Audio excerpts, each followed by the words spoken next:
जो सर्वार्थ से जिन्हें अपनी प्यास है, जिन्हें भौतिक सुख की नहीं बल्कि मुक्ति की आस है, ऐसे भक्तों का स्वभाव श्री साईनाथ खुद अपने कंधे पे उठा लेते थे। ऐसे ही एक साई भक्त, साई के महान भक्त हरि सीताराम तथा काका साहेब दीक्षित ये बाबा के परम भक्त थे। ये उच्च विभूषित तो थे ही, पर उनका मुंबई में कंसल्टिंग का बिजनेस जोर से चल रहा था, लेकिन उनके मन में ईश्वर प्राप्ति की आस थी।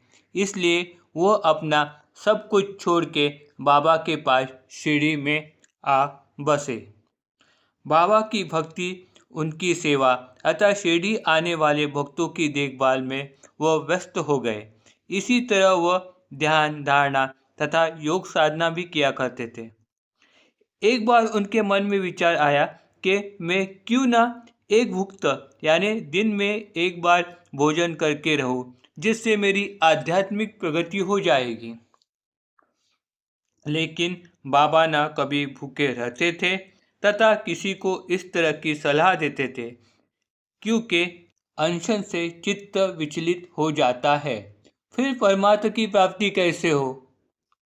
ईश्वर न मिले भूखे पेट, हो जाएगी आप आत्म की तृप्ति, तब प्राप्त होगी ईश्वर प्राप्ति। यही तो उनका अपने भक्तों से कहना था। कहा जाता है अन्न मन्नाद विष्णु रूप। फिर उपवास या निर्लेप, निहार या फिर निराप, काहे सहे व्यर्थ ताप, यही साई का कहना था। अन्न को तो पूर्ण ब्रह्म कहा गया है।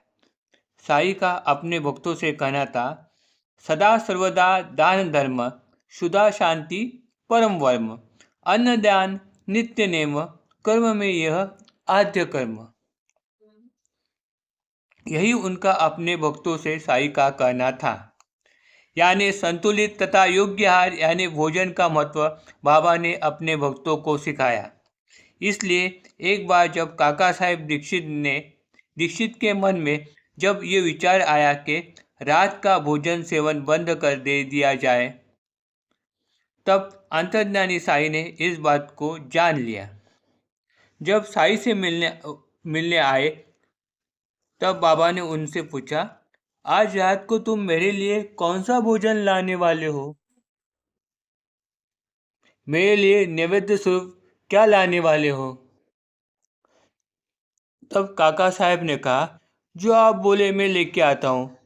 तब साई ने उनसे कहा, सब्जी रोटी दाल चावल यही ले आना और प्रथम खुद भी इसका सेवन करना। और यही नहीं, दूसरे दिन भी बाबा ने उनसे रात के भोजन के बारे में पूछा। इससे उन्हें इस बात का पता चल गया कि रात का भोजन बंद करने का विचार जो वो सोच रहे थे वो अयोग्य है। यही बाबा को सूचित करना था। इसलिए उन्होंने रात्रि भोजन का त्याग करने का जो उनका विचार था उसे त्याग दिया।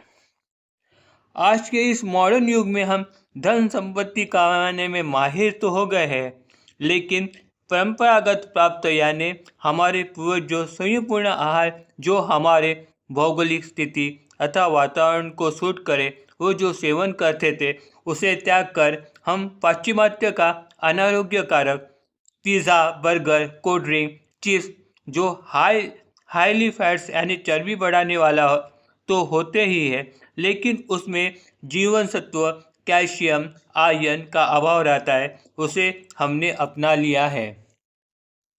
आजकल जीवन में स्ट्रेस यानी तनाव बढ़ रहा है तथा वातावरण में पोल्यूशन का प्रमाण भी बहुत बढ़ गया है। इसलिए योग्य आहार तथा विहार की शरीर को नितांत जरूरत होती है। इसलिए हमें दिन में 3 बार योग्य आहार, जिसमें प्रोटीन यानी सोयाबीन मूंग मटकी हरभरे जैसे अनाज, उसके साथ हरी सब्जियां और मौसम अनुसार एक आध फल तथा कैल्शियम के लिए लस्सी छाछ दही का समावेश आहार में करना चाहिए। चाय कॉफ़ी का सेवन कम से कम मात्रा में करना चाहिए। इसके साथ ही हफ्ते में 5 दिन एक्सरसाइज के लिए निकालना जरूरी है और हर रोज़ 8 घंटे की नींद लेने से हमारी शारीरिक स्वस्थता ठीक रह सकती है। साईं ने भी अपने भक्तों को यही सीख दी थी। Om Sai Ram. Please like and subscribe my channel.